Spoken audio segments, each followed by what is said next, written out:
Hey, with none other than the ghost, Robert Guerrero. You know, every time I talk to you, you've got some new earth-shattering prediction for me. You told me you were going to beat Berto. A lot of people didn't believe it. You told me you were going to get the fight with Floyd Mayweather. A lot of people didn't believe it. We're sitting here right now, only a few weeks away from that very event taking place. Was the build-up to this fight what you expected?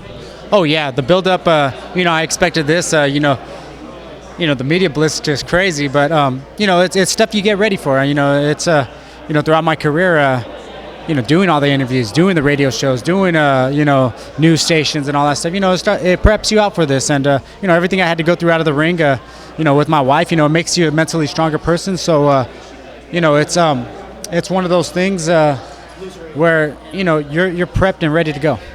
You mentioned your wife, and in the build-up to this fight, we've seen a side of you that I don't think the fight fans are accustomed to seeing, a very personal, intimate side. Talk to me about why, during this fight, with this bright spotlight and all the pressure, you decided to open up a little bit to the fans and the public.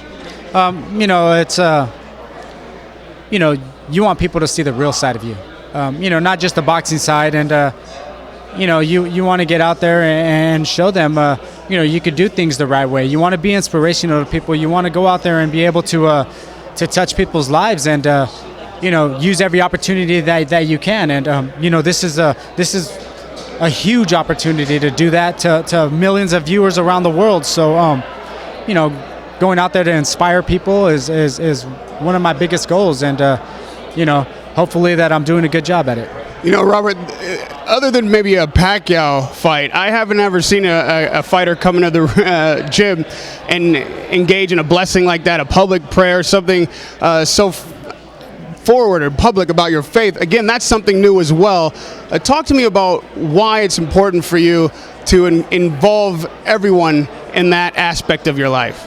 I've been saying to people, everywhere, I've been saying to the media that, hey, you know what?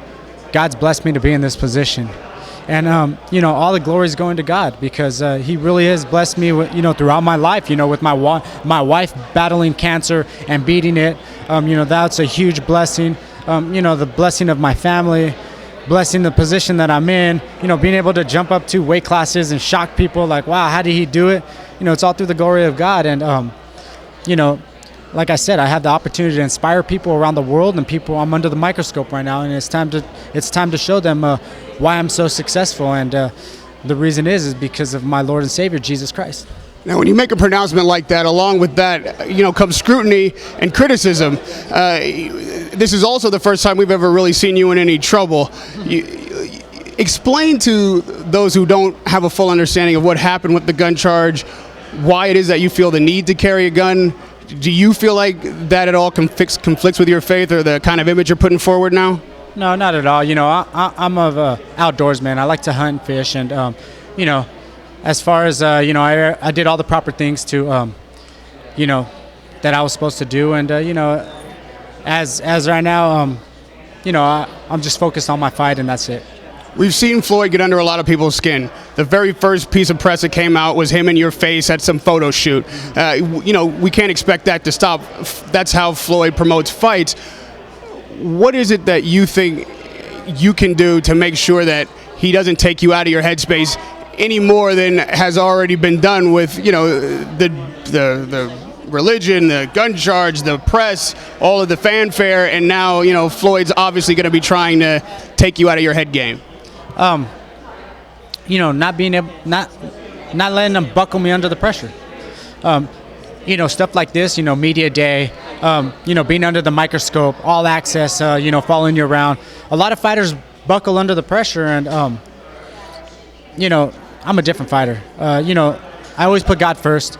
I pray about everything, and, that's what strengthens me to get through all this stuff. God's put me through the fire. He's blessed me to be in this position, and, I know I'm here for a reason. So, whatever he says, how he acts, you could get in my face. When I look at it, it's just laughable because I know I'm here for a bigger purpose. And lastly, on the mind state, we've heard you say, say goodbye to the bad guy. You seem to be setting up a dichotomy where you're kind of good versus evil, almost as though you're on a crusade. Do you feel that at all? I'm always on a crusade all the time, to touch lives, to impact people, and spread the gospel. So, when I say that, it's it's time, out with the old, in with the new, and and it's time. Turning to the technical aspect of this fight, no one's been successful against Floyd yet. You say that you're going to pressure him, you're going to, rough him up. Again, he's correct that that's what everyone says. What's different about the way you're going to do it? Like Floyd says, everybody has a game plan for him. Everybody comes to win. But the one thing with Floyd is he's able to change direction, do different things, make his adjustments. And a lot of it starts with media and him getting under their skin, breaking them down. And I'm not that type of guy that you're gonna break down by words and what you do and how you act. So I come to fight, and it's about being smart in the ring and getting your job done and not losing sight of what you got to do. A lot of these guys, their game plan goes out the door. And lastly, Robert, some people accuse you of even being dirty in the Berto fight, holding and hitting. When Floyd starts to move, and if he does frustrate you, are you willing to do whatever it takes to get the win? Or do you feel like, you can win inside the rules of boxing, even though a lot of people hedge those kind of rules whenever it's the pressure's on? You look at the Berto fight, a lot of people, they don't know what they're looking at, because most of the time Berto was holding me, and the way he was holding me, I just allowed him to do it. So when they seen that, they thought I was holding him, but he was actually holding me, and I just let him hold me, because he's holding my right hand and my left hand's free, and that's my power hand, so I'm going to use it. So a lot of people they got it twisted around a different way. I come out and fight the way I should, and that's why the referee let us work. Good luck, Robert. Appreciate the time. Radio Rahim with the Ghost, Robert Guerrero.